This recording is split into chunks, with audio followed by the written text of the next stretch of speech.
You are listening to the Business Talk, a podcast where global voices in business, academia, and leadership come together to spark meaningful conversations. I'm Deepak, your host from India. Today, we are honored to host Dr. Abigail Hall, our distinguished podcast guest, who will share insights from her book, How to Run Wars, a confidential playbook for the national security elite. Dr. Abigail Hall is an associate professor of economics at the University of Tampa. She also served as an affiliated scholar with the Marquetas Center at George Mason University and as a senior fellow at the Independent Institute in Oakland, California. In addition, she is a non-resident fellow with Defense Priorities and a Public Choice and Public Policy Fellow with the American Institute for Economic Research. She earned her PhD in economics from George Mason University in Fairfax, Virginia. Her broader research interests spans Austrian economics, political economy and public choice, defense and peace economics, and institutions and economic development. She has examined a wide array of topics related to militarism, the US military, and national defense, including domestic police militarization, domestic extremism, arms sales, weapons as foreign aid, the cost of military mobilization, and the political economy of military technologies, such as unmanned aerial systems and nuclear weapons. Professor Abigail has written extensively on the domestic consequences of foreign intervention and the economics of propaganda. Her current research focuses on contemporary nuclear weapons, the economics of peace, and US intervention in Latin America. Let's not keep you waiting. Please join me in welcoming Dr. Abigail Hall to the conversation. Professor Abigail, we are deeply honored by your presence and grateful for your time with us today. Thank you. It's a pleasure to be here. Thank you. Professor, the book is written as a confidential playbook addressed directly to the national security elite. What did you hope to reveal by adopting the voice of the very actors you are critiquing? So, the decision to write a book in satire was a very deliberate one. And there are a couple of different ways that I think I can talk about that choice. So, the first reason that the book is written the way that it is because we were inspired by an earlier economist who wrote a similar type of book. So the book that we are referencing or kind of basing our own work off is a book of a similar title of How Wars Are Run by an economist named Bruce Winton Knight, who in 1936 wrote from a satirical perspective about a lot of the defense dynamics that we talk about in the book. But the other reason that we decided to adopt a satirical voice for this book compared to our other work is that satire has this ability to communicate ideas in a way that is not always it's not always as easy, or other ways are not as effective, I should say, maybe, of communicating some of these ideas.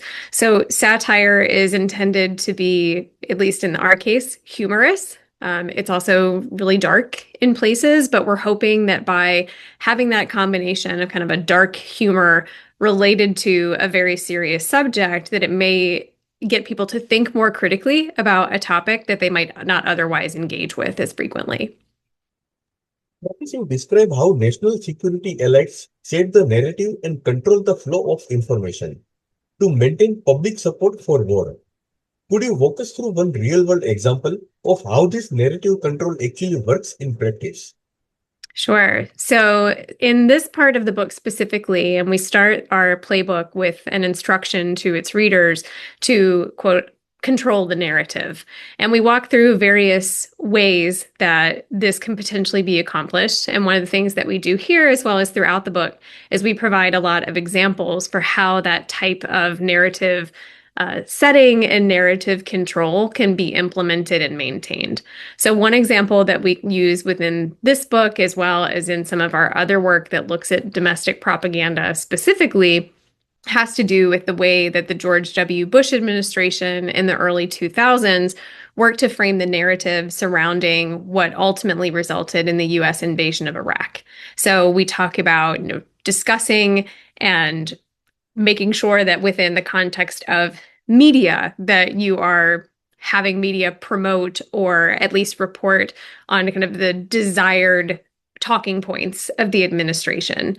You make members of the administration. So in the Iraq example, you had former Vice President Dick Cheney, you had Security Advisor Condoleezza Rice, you had Colin Powell, who were going in these various capacities to the UN or on, say, US and international television to repeat these talking points or this narrative surrounding things like Saddam Hussein's supposed connection to Al Qaeda, the presence of tools or weapons of mass destruction, as well as other, hey, we have this kind of coalition of the willing that's generating support. So that's one very specific example where we talk about kind of narrative control. And we offer a few different suggestions for how you might be able to do that, again, within other contexts. Professor, the book highlights the paid partnerships between the Department of Defense and organizations like NFL and MLB to stage patriotic displays. How do these spectacles shape public attitudes toward the military and ongoing interventions? So I think that this dynamic is really important, and it's something that a lot of people are really just totally unfamiliar with. And I know this was certainly the case when we started researching kind of these connections between the US Department of Defense, or now the Department of War, and major sports franchises.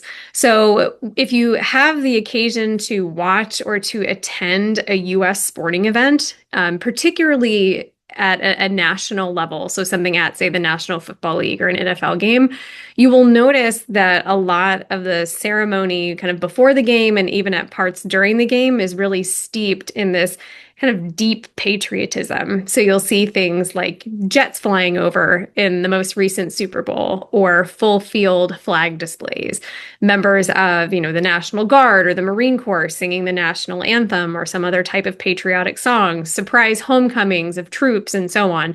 But what a lot of people don't appreciate is that these are often not genuine displays of patriotism, but are instead things that have been contracted with the Department of Defense in order to generate support for the Department of Defense and the policies carried out by the Department of Defense. And so when we look at those kinds of connections, we talk about how this is a really effective way of not only generating kind of support for policies, but in this work as well as elsewhere, we talk about how that dynamic, specifically within the context of sports, it effectively collapses how people tend to think about very complex foreign policy. So I'll give you an example. When we watch US football, we often see it discussed in military language. So you see things like reference to the red zone, or people calling things, bombs or blitzes, all this very military language. And what you effectively see in this context is it kind of then you see the same language employed within the context of war, and you effectively then collapse kind of foreign policy operations in the same type of way, or you describe it in a similar type of way that you would describe a game. So you have their team and our team, your side, our side. It effectively eliminates kind of any room for gray or for consideration of the complexities of foreign policy. And so this is a link that we talk about in detail. Certainly other commentators have recognized this in communications literature and elsewhere. Professor, you argue that the military-industrial complex does not operate under normal market rules, despite America's self-image as a capitalist country. How does the book unpack this gap between the rhetoric of markets and the reality of state power in war making? Yes. And so when we talk about the military industrial complex more broadly, we have to kind of situate it within the context of how these entities operate. So when we talk about, of course, the military industrial complex, you have three different groups. So you have the military, you have the industry that supports the US defense or defense industrial base, and you have Congress. So without, we could spend probably the rest of our time together talking about the dynamics of the military industrial complex, but I'll keep it very brief. So when we talk about kind of the component parts of the military industrial complex, we unpack and we think about the incentives that are faced and the institutional structures in which these different groups of individuals operate. So you have the military, who we could think of as a special interest group. So they are interested in having policies implemented that benefit the Department of Defense, even if those policies are maybe counter or not in support of what would benefit the broader public.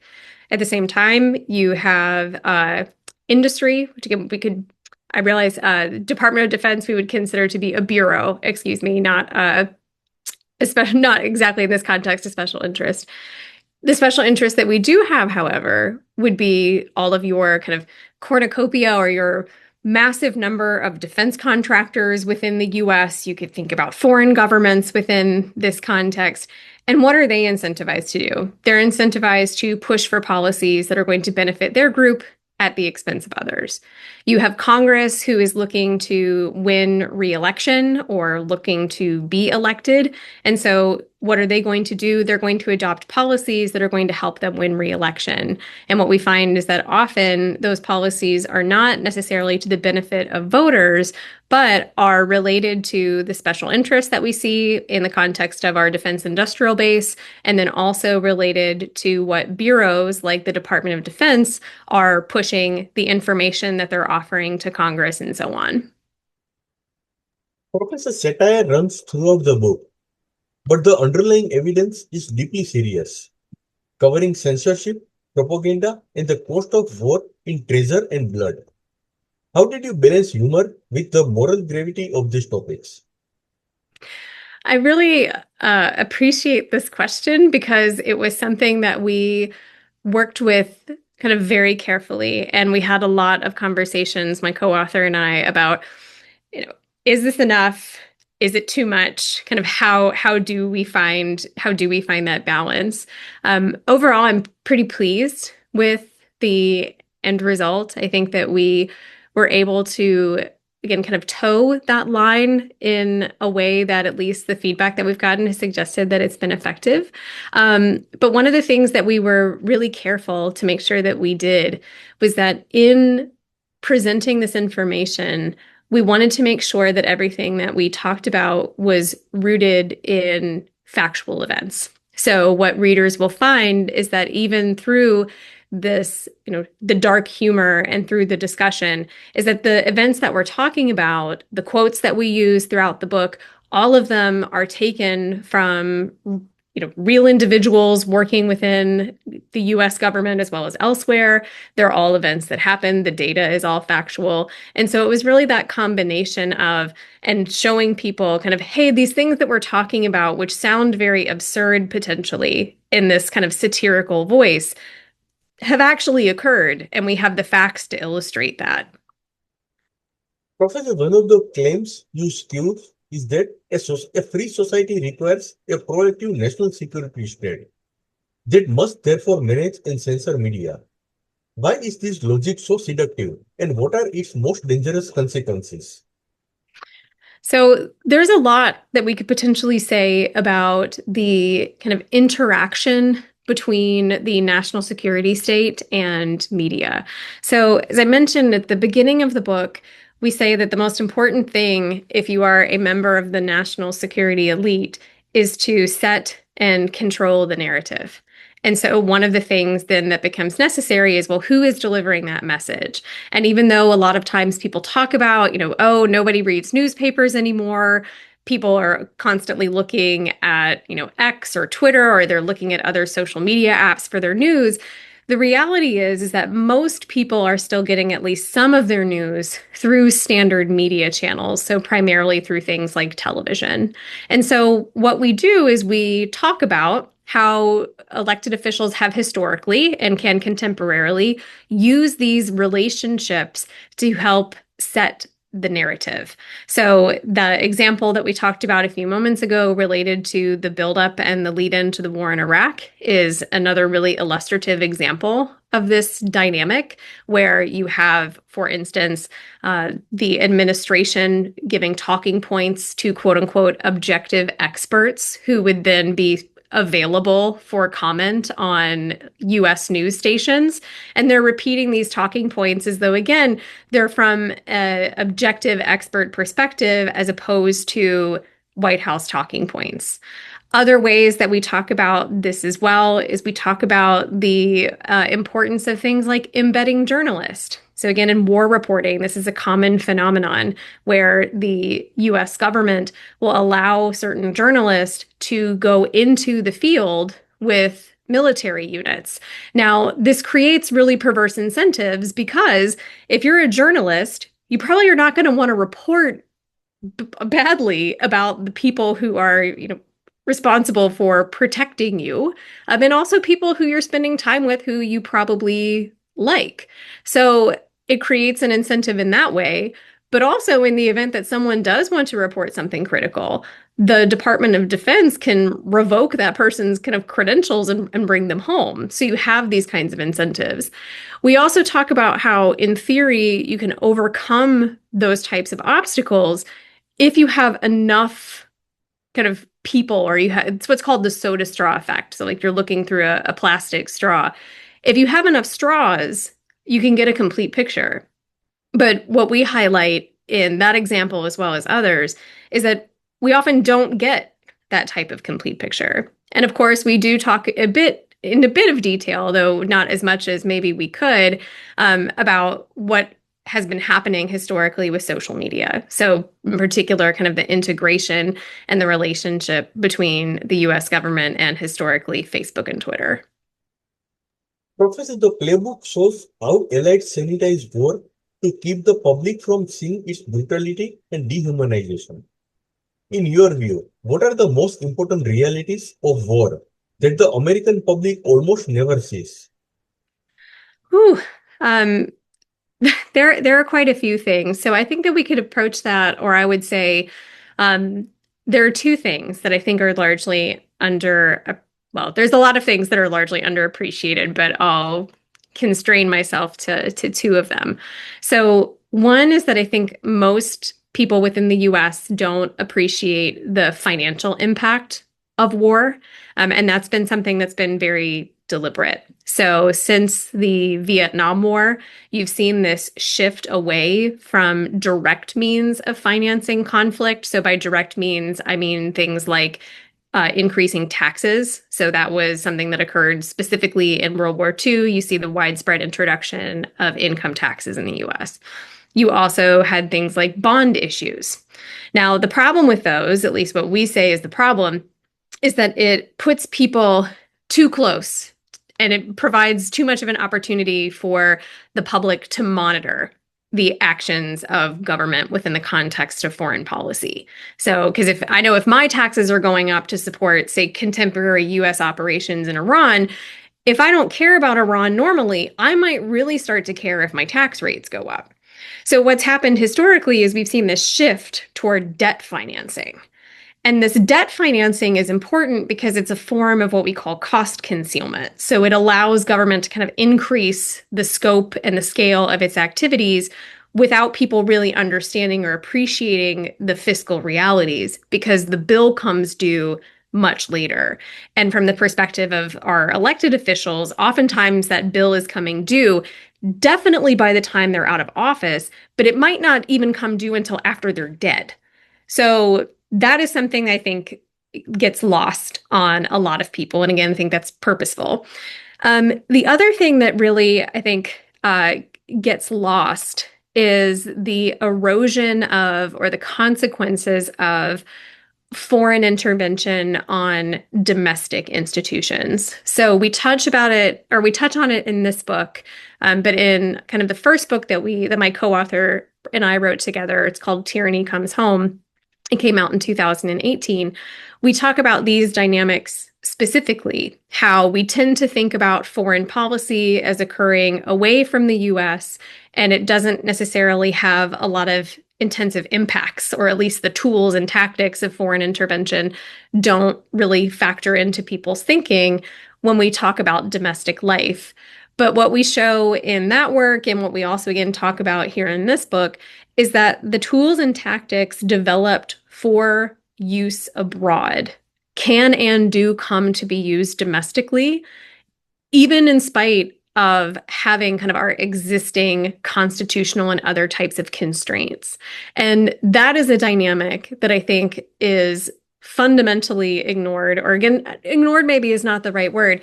I think a lot of times we're just ignorant to how these things wind up being used domestically. So if I could pick kind of two things that would, I think, motivate the US public to maybe consider foreign policy a bit differently, I think those are the two things that I would want everyone to know. Professor, drawing on your broader research on militarism and the domestic consequences of foreign intervention, as you have mentioned recently, how does this book connect overseas wars to what happens inside the United States, whether Yeah. in policing, civil liberties, or political culture? So when we talk about this within the book, again, it kind of, and one of the nice things about this book is that it allowed us to pull in a lot of the other work that my co-author and I have done together, work that we have done individually, and kind of wrap them all together in this cohesive narrative. So it's connective in that way. In terms of thinking about kind of the connections between them and some things that we talk about more specifically, there are a few different areas where we can really see the connections between foreign intervention and changes in civil liberties domestically. A key one is in the area of surveillance. So we can go back as early as, say, 1898 and the US occupation of the Philippines and see the importation of surveillance technologies, which were novel at the time, may seem antiquated or old-fashioned now, but were cutting edge at the time they were introduced, to more contemporary technologies. So things like UAVs or drones, or things like cell site simulators, or what are called stingrays, which basically allows officials to collect data from cell phones in a given geographic area. These things were all developed for use abroad, but come to be used domestically. Another area where we see this again very, very clearly is within the context of policing, specifically police militarization. So you see the integration of military tools, so weapons, armored vehicles, and so on, and also the integration of military structures and tactics. So a lot of, for instance, US special weapons and tactics teams, what are also called SWAT teams or police paramilitary units or PPUs, in most US domestic police departments, they have one of these units. Most people don't know that SWAT teams were directly modeled off of elite force reconnaissance units in the Vietnam War. So we have the integration of those structures. You have very clear linkages or programs in the Department of Defense that allow for the transfer of military equipment from the Department of War to state and local police departments. You have these recruiting pushes to recruit veterans into policing. And of course, the important part of this is that police and military are meant to serve two very different functions.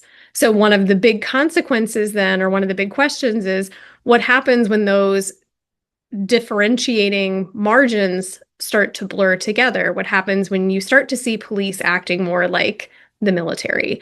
And one of the things that we talk about in this book, and as well as elsewhere, are the consequences of that. So I think those are a few, again, very kind of specific examples of where we see this dynamic.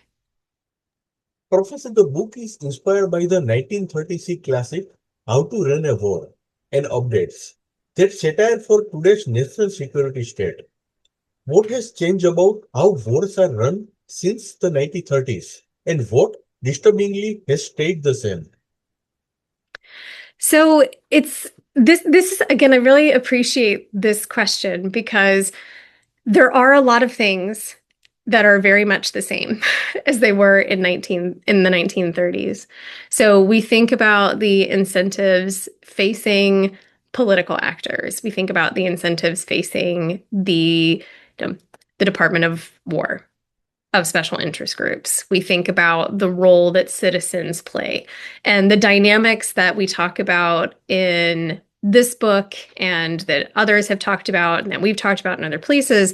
A lot of those dynamics are the same. So the weaknesses or the limits of the voting booth, the fact that voters are rationally ignorant or they don't have much of an incentive to be informed about their policymakers or a lot of issues, at least not in a very deep way.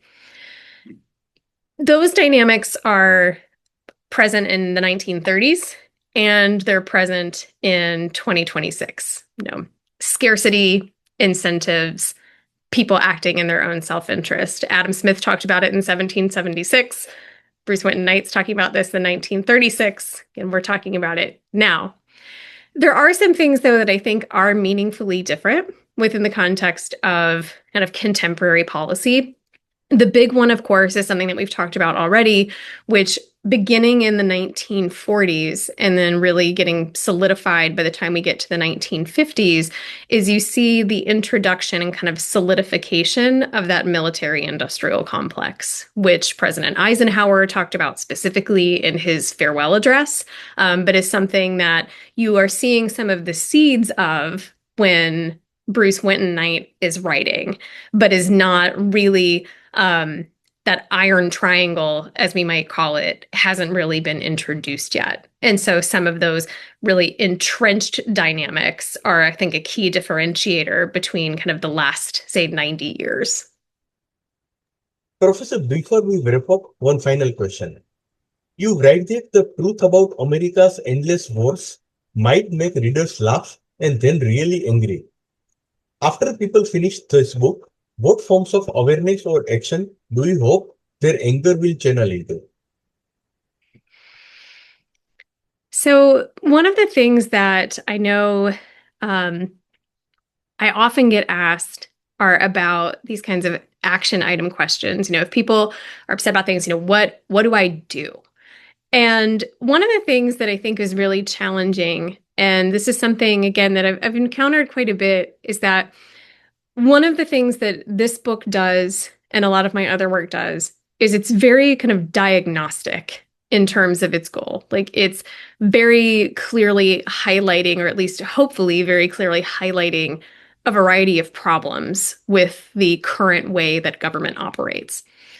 What we don't do here, and what we don't do typically, and when I say we, I mean my co-author and I, because we've written quite a lot together, is you won't typically find us doing a lot of what we might call prescriptive discussions of, hey, here's the problem, and therefore we should do X, Y, and Z. At the end of the day, I'm very much convinced that the citizenry holds an intensive amount of power over elected officials, even in spite of a lot of, again, these really powerful entrenched dynamics. Like you have to have, if you're an elected official, the support of, or at least the acquiescence of the public in order to be able to carry out these, kind of foreign policy programs. And so at the end of the day, there's a really big burden on citizens to be informed, to be, frankly, invested, and to care about what it is that their government is doing. In this work and elsewhere, we tend to cite a paper from a Nobel Prize winning economist, James Buchanan, who wrote a piece in which he talks about people being, quote, afraid to be free. And what he says is that, it's really easy to be told what to do, in the same way that when you're a child, your parents often, tell you exactly what you should be doing and when you should be doing it. And so he highlights in that piece that a free society requires people to be engaged and to be on guard to protect those liberties. And so to the extent that the book has kind of any real kind of personal call to action, I think that would really be it. That for us to push or have any kind of real hope of pushing back against a lot of these dynamics, it requires people to be very engaged and to be willing to push for the maintenance of these types of freedoms that, again, have allowed us to have the quality of life and have the freedoms that we do. Thank you, Professor Abigail, for such a thoughtful and eye-opening conversation.